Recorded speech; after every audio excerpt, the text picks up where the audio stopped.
ನಮಸ್ಕಾರ ಮೆಂಡೋ ನ್ಯೂಸ್ ನೆಟ್ವರ್ಕ್ಗೆ ಸ್ವಾಗತ. ನಾನು ರಮ್ಯಾ ಕೃಷ್ಣ.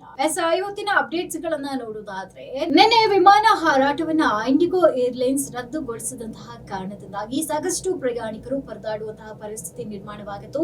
ಹಾಗೂ ವಿಮಾನ ಹಾರಾಟ ಕೂಡ ವಿಳಂಬವಾಗಿದ್ದರಿಂದ ಸಾರ್ವಜನಿಕರು ಹಾಗೂ ಪ್ರಯಾಣಿಕರು ಪರಿತಪಿಸುವಂತಾಗಿತ್ತು. ಎರಡನೇ ದಿನವೂ ಕೂಡ ಅದೇ ಮುಂದುವರೆದಿರುವಂತದ್ದು. ಸಾಕಷ್ಟು ಲೋಪದೋಷಗಳಿಂದ, ತಾಂತ್ರಿಕ ಸಮಸ್ಯೆ ಹಾಗೂ ಸಿಬ್ಬಂದಿ ಕೊರತೆಗಳಿಂದ ವಿಮಾನವನ್ನ ರದ್ದುಗೊಳಿಸಲಾಗ್ತಾ ಇದೆ ಅಂತ ಕೂಡ ಕ್ಷಮೆ ಯಾಚನೆಯನ್ನ ಕೂಡ ಇಂಡಿಗೋ ಏರ್ಲೈನ್ಸ್ ಮಾಡಿತು. ಆದ್ರೆ ವಿಮಾನ ನಿಲ್ದಾಣದಲ್ಲಿ ಪ್ರಯಾಣಿಕರು ಮಾತ್ರ ಸಾಕಷ್ಟು ಗಂಟೆಗಳ ಕಾಲ ಕಾದು ಸುಸ್ತಾಗಿ ಬೇಸರವನ್ನ ಕೂಡ ವ್ಯಕ್ತಪಡಿಸಿದ್ರು. ಜೊತೆಗೆ ವಿಶೇಷವಾಗಿ ನೋಡೋದಾದ್ರೆ, ಇಂಡಿಗೋ ಏರ್ಲೈನ್ಸ್ ರದ್ದಾದ ಕಾರಣ ಹುಬ್ಬಳ್ಳಿಯಲ್ಲಿ ಮದುವೆ ಆಗಬೇಕಾಗಿದ್ದಂತಹ ವಧು-ವರರು ಆನ್ಲೈನ್ ಮೂಲಕವೇ ಆರತಕ್ಷತೆಯನ್ನ ಮುಗಿಸಿಕೊಂಡಿದ್ದಾರೆ. ಇನ್ನು ವಧು-ವರರ ಸ್ಥಳದಲ್ಲಿ ಅವರ ತಂದೆ ತಾಯಿ ಅಂದ್ರೆ ಪೋಷಕರೇ ನಿಂತು ಎಲ್ಲ ವಿಧಾನದಿಂದ ಸಂಪ್ರದಾಯವನ್ನ ಮುಗಿಸಿಕೊಟ್ಟಿರುವಂತದ್ದು. ಇನ್ನು ಇಂಡಿಗೋ ಏರ್ಲೈನ್ಸ್ ರದ್ದುಗೊಳಿಸಿದ ಪರಿಣಾಮ ಹುಬ್ಬಳ್ಳಿಯಲ್ಲಿ ಒಂದು ಮದುವೆ ನಡೀಬೇಕಾಗಿತ್ತು. ಆದ್ರೆ ಆರತಕ್ಷತೆಗೆ ಮದುಮಕ್ಕಳೇ ಬರಲಾಗಲಿಲ್ಲ. ಆದ ಕಾರಣದಿಂದಾಗಿ ಅವರ ಸ್ಥಳದಲ್ಲಿ ಅವರ ಪೋಷಕರೇ ನಿಂತು ಸಂಪ್ರದಾಯವನ್ನ ಮುಗಿಸಿಕೊಂಡಿದ್ದಾರೆ.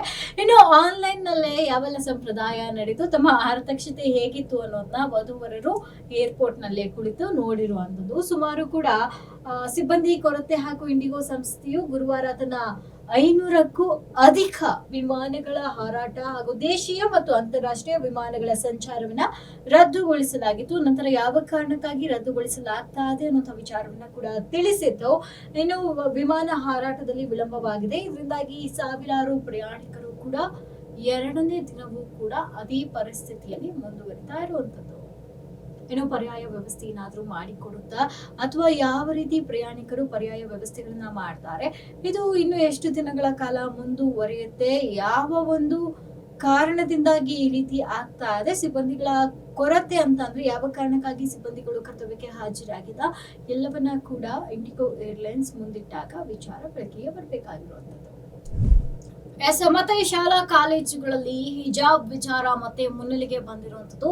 ಇತ್ತೀಚೆಗಷ್ಟೇ ಸುಮಾರು ಒಂದು ವಾರದ ಹಿಂದಷ್ಟೇ ಅಯ್ಯಪ್ಪ ಸ್ವಾಮಿ ಮಾಲಾಧಾರಿಗಳು ಅಂದ್ರೆ ವಿದ್ಯಾರ್ಥಿಗಳು ಅಯ್ಯಪ್ಪ ಸ್ವಾಮಿಯ ಮಾಲೆಯನ್ನ ಧರಿಸಿಕೊಂಡು ಕಾಲೇಜಿಗೆ ಬಂದಂತಹ ಸಂದರ್ಭದಲ್ಲಿ ಅದಕ್ಕೆ ವಿರೋಧವನ್ನ ಕೂಡ ವ್ಯಕ್ತಪಡಿಸಲಾಗಿತ್ತು. ಇಂದು ಜನಜಾಗೃತಿ ವೇದಿಕೆ ವತಿಯಿಂದ ಈ ಒಂದು ವಿಚಾರವಾಗಿ ಪ್ರತಿಭಟನೆಯನ್ನ ಕೂಡ ನಡೆಸಿದ್ರು. ಅದು ಮುಗಿದ ತಕ್ಷಣ ಈಗ ಹಾವೇರಿ ಜಿಲ್ಲೆಯ ಒಂದು ಕಾಲೇಜಿನಲ್ಲಿ ವಿದ್ಯಾರ್ಥಿಗಳು ಹಿಜಾಬ್ ಅನ್ನ ಧರಿಸಿ ಕಾಲೇಜಿಗೆ ಬಂದಿದ್ದಾರೆ. ಬುರ್ಖಾ ಧರಿಸಿ ಕಾಲೇಜಿಗೆ ಬಂದದನ್ನ ನೋಡಿದಂತಹ ಇತರ ವಿದ್ಯಾರ್ಥಿಗಳು ಅವರು ಕೂಡ ಕೇಸರಿ ಶಾಲನ್ನ ಧರಿಸಿ ಕಾಲೇಜಿಗೆ ಬಂದಿರುವಂತದ್ದು. ಇಬ್ಬರ ಮಧ್ಯೆ ಜಟಾಪಟಿ ಮುಂದುವರೆದಿದೆ. ಆಗ ಪ್ರಾಚಾರ್ಯರು ಇಬ್ಬರನ್ನ ಕೂಡ ಮನ ಓಲೈಸುವಂತಹ ಕೆಲಸವನ್ನ ಕೂಡ ಮಾಡಿದ್ದಾರೆ. ನೀವು ಕಡ್ಡಾಯವಾಗಿ ಸಮವಸ್ತ್ರವನ್ನ ಧರಿಸಿ ಬರಬೇಕು, ಕೇಸರಿ ಶಾಲು ಬೇಡ, ಬುರ್ಖಾ ಕೂಡ ಬೇಡ, ನೀವು ಸಮವಸ್ತ್ರವನ್ನ ಧರಿಸಿ ಕಾಲೇಜಿಗೆ ಬಂದ್ರೆ ಕೂಡ ನಾವು ಒಳಗೆ ಬಿಟ್ಕೊಳ್ಳುವಂತಹ ಕೆಲಸವನ್ನ ಮಾಡ್ತೀವಿ ಅಂತ ಒಂದಷ್ಟು ಕಟ್ಟುನಿಟ್ಟಿನ ಸೂಚನೆಯನ್ನ ಕೂಡ ಹೊರಡಿಸಿರುವಂತದ್ದು. ಜೊತೆಗೆ ಪ್ರಾಚಾರ್ಯ ಡಾಕ್ಟರ್ ವೀರೇಶ್ ಕಮ್ಮೂರ ವಿದ್ಯಾರ್ಥಿಗಳನ್ನ ಮನ ಓಲೈಸಿದ್ದಾರೆ. ಕಾಲೇಜಿನ ಸಮವಸ್ತ್ರವನ್ನ ಪಾಲನೆ ಮಾಡಬೇಕು, ಯಾವುದೇ ರೀತಿಯಾದಂತಹ ಹಿಜಾಬ್ ಕೂಡ ಬೇಡ, ಕೇಸರಿ ಶಾಲು ಕೂಡ ಬೇಡ ಅಂತ ತಿಳಿಸಿರುವಂತದ್ದು. ಹಾನಗಲ್ ತಾಲೂಕಿನ ಅಕ್ಕಿ ಆಲೂರಿನ ಸರ್ಕಾರಿ ಪ್ರಥಮ ದರ್ಜೆ ಕಾಲೇಜಿನಲ್ಲಿ ಸುಮಾರು ವಿದ್ಯಾರ್ಥಿನಿಯರು ಬುರ್ಖಾವನ್ನ ಧರಿಸಿ ಶಾಲೆಗೆ ಬಂದಿದ್ರು, ಅಂದ್ರೆ ಕಾಲೇಜಿಗೆ ಬಂದಿದ್ರು. ಆ ಒಂದು ಸಂದರ್ಭ ಬೇರೆ ವಿದ್ಯಾರ್ಥಿಗಳನ್ನ ಆಕ್ರೋಶಕ್ಕೆ ದೂಡುವಂತಹ ಕಾರಣ ಕೂಡ ಆಗಿತ್ತು. ಬುದ್ಧಿ ಕೂಡ ಹೇಳಿದ್ದಾರೆ. ಜೊತೆಗೆ ಅನಗತ್ಯವಾಗಿ ಗೊಂದಲಗಳನ್ನ ಕೂಡ ಸೃಷ್ಟಿ ಮಾಡ್ಕೋಬೇಡಿ, ಕಾಲೇಜಿನಲ್ಲಿ ಶಿಸ್ತು ಉಲ್ಲಂಘನೆ ಸರಿ ಅಲ್ಲ ಅಂತ ಕೂಡ ಹೇಳಿದ್ದಾರೆ. ಈ ಮುಂಚೆ ಕೂಡ ಒಂದು ತಿಂಗಳ ಮುಂಚೆ ಕೂಡ ಇದೇ ರೀತಿಯಾದಂತಹ ಘಟನೆ ಕೂಡ ಇದೇ ಕಾಲೇಜಿನಲ್ಲಿ ನಡೆದಿದ್ದು. ಅವಾಗ್ಲೂ ಕೂಡ ಪ್ರಾಚಾರ್ಯರು ಮನವೊಲೈಸುವಂತಹ ಕೆಲಸ ಮಾಡಿದ್ರು. ಈ ವಿದ್ಯಾರ್ಥಿಗಳ ಮನಸ್ಸಲ್ಲೇ ಈ ಒಂದು ಜಾತಿ, ಧರ್ಮ ಹಾಗೂ ಈ ರೀತಿಯಾದಂತಹ ಯೋಚನೆಗಳು ಬಂದಾಗ ದ್ವೇಷ ಬಿತ್ತುವಂತಹ ಕೆಲಸ ಆಗ್ಬಾರ್ದು, ಇಬ್ಬರನ್ನ ಕೂಡ ಮನವೊಲೈಸುವಂತಹ ಕೆಲಸ ಆಗ್ಬೇಕು ಅನ್ನೋಂತಹ ಅಭಿಪ್ರಾಯವನ್ನ ಪ್ರಾಚಾರ್ಯರು ಕೂಡ ಹೇಳಿರುವಂತದ್ದು. ಜೊತೆಗೆ ಯಾವುದೇ ರೀತಿಯಾದಂತಹ ಜಾತಿ ಧರ್ಮಗಳನ್ನ ಕಾಲೇಜಿನಲ್ಲಿ ತರೋದು ಬೇಡ, ಶಿಸ್ತು ಪಾಲನೆಯನ್ನ ಮಾಡೋಣ. ಸದ್ಯಕ್ಕೆ ಎಲ್ಲರೂ ಕೂಡ ಸಮವಸ್ತ್ರವನ್ನ ಧರಿಸಿ ಯೂನಿಫಾರ್ಮಿಟಿಯನ್ನ ಫಾಲೋ ಮಾಡೋಣ. ನಂತರದ ದಿನಗಳಲ್ಲಿ ಈ ರೀತಿಯಾದಂತಹ ಅವಘಡ ಆಗದಂತೆ ಸಮತೋಲನವನ್ನ ಕಾಪಾಡೋಣ ಅಂತ ಕೂಡ ಹೇಳ್ಕೊಂಡಿರುವಂತದ್ದು. 23ನೇ ಭಾರತ ರಷ್ಯಾ ಶೃಂಗಸಭೆಗೆ ಆಗಮಿಸಿದ್ದಾರೆ ಪುಟಿನ್ ಅವರು. ಅವರನ್ನ ಅದ್ದೂರಿಯಾಗಿ ಸ್ವಾಗತವನ್ನ ಮಾಡಿದ್ದಾರೆ ಭಾರತದ ಪ್ರಧಾನಮಂತ್ರಿ ನರೇಂದ್ರ ಮೋದಿ ಅವರು. ಅವರೇ ಖುದ್ದಾಗಿ ಏರ್ಪೋರ್ಟ್ಗೆ ತೆರಳಿ ತಮ್ಮ ಕಾರಿನಲ್ಲಿ ಅವರನ್ನ ಬರಮಾಡಿಕೊಂಡು ಅವರ ಮನೆಗೆ ಕರೆದುಕೊಂಡು ಹೋಗಿದ್ದಾರೆ ಅನ್ನುವಂತಹ ಮಾಹಿತಿ ಕೂಡ ಲಭ್ಯವಾಗಿರುವಂತದ್ದು.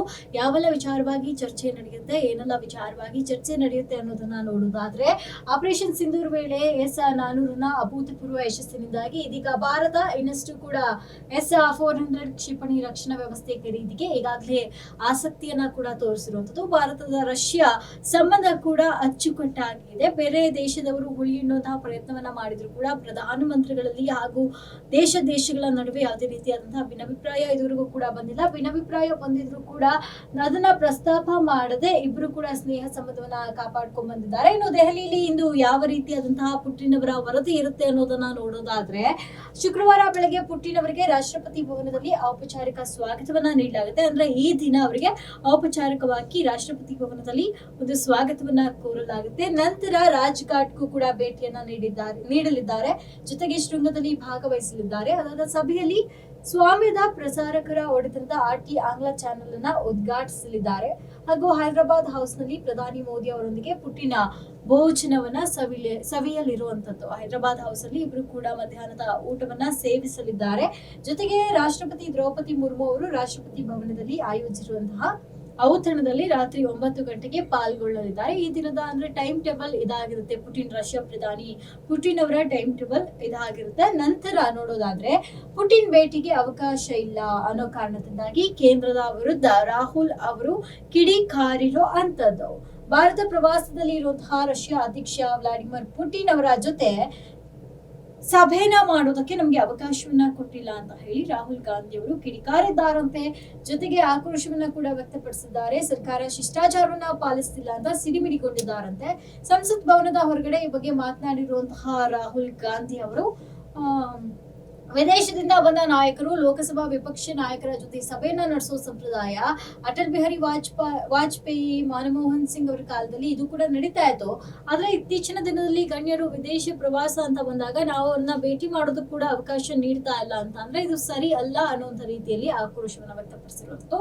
ಇನ್ನು 23ನೇ ಭಾರತ ರಷ್ಯಾ ಶೃಂಗಸಭೆಯಲ್ಲಿ ಯಾವೆಲ್ಲ ವಿಚಾರ ಚರ್ಚೆ ನಡೆಯುತ್ತೆ ಅನ್ನೋದು ಕೆಲವೊಂದು ಆಲೆ ಕೂಡ ಪ್ರೋಟೋಕಾಲ್ ನ ಕೂಡ ತಿಳಿಸಿದ್ದಾರೆ. ಜೊತೆಗೆ ಇನ್ನೂ ಹೆಚ್ಚುವರಿಯಾಗಿ ಎಲ್ಲ ಮಾತುಕತೆ ನಡೆಸ್ತಾರೆ ಅನ್ನೋದನ್ನ ಕಾದು ನೋಡ್ಬೇಕಾಗಿದೆ. ಇದಾಗಿತ್ತು ಇವತ್ತಿನ ಅಪ್ಡೇಟ್ಸ್. ಮತ್ತಷ್ಟು ಸುದ್ದಿಗಾಗಿ ನೋಡ್ತಾ ಇರಿ ಮೆಂಡು ನ್ಯೂಸ್ ನೆಟ್ವರ್ಕ್. ಇದು ಸತ್ಯದ ಕನ್ನಡಿ. ಮೆಂಡು ನ್ಯೂಸ್ ನೆಟ್ವರ್ಕ್, ಸತ್ಯದ ಕನ್ನಡಿ.